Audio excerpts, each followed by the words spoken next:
After you mark and cut the plasterboard, install the bracket through the cutout.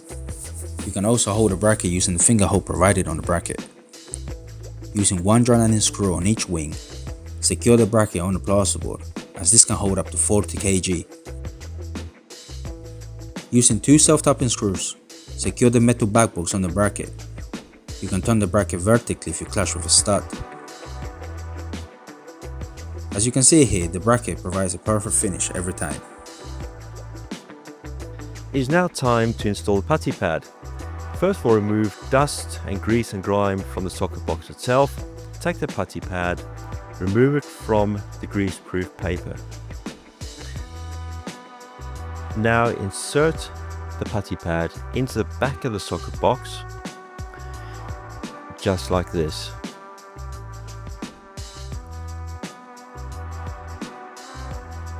Make sure the putty pad is pressed firmly into the back and sides of the box, and please remember to take care not to overstretch the pad.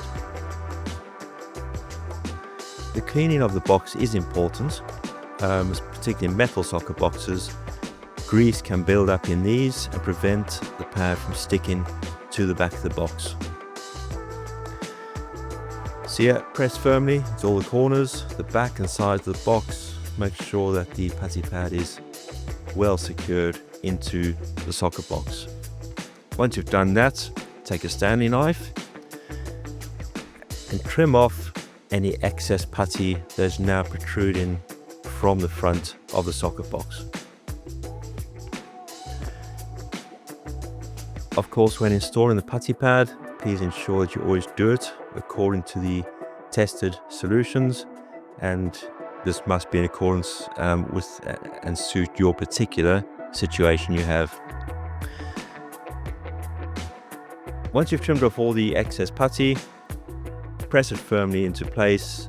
This ensures that the correct fit of the putty pad to the front of the socket box.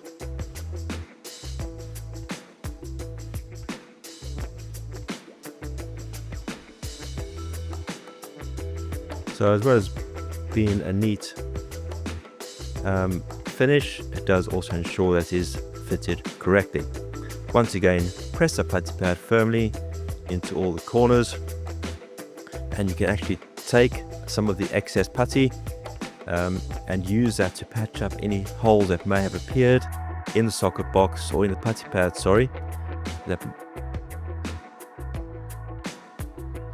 Once that's pressed firmly into place, you can once again take a Stanley knife, just give it one more final trim around the edges,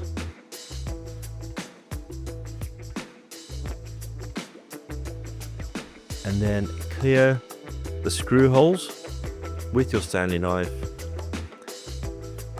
Once that's done, it is now ready to fit the cover plate.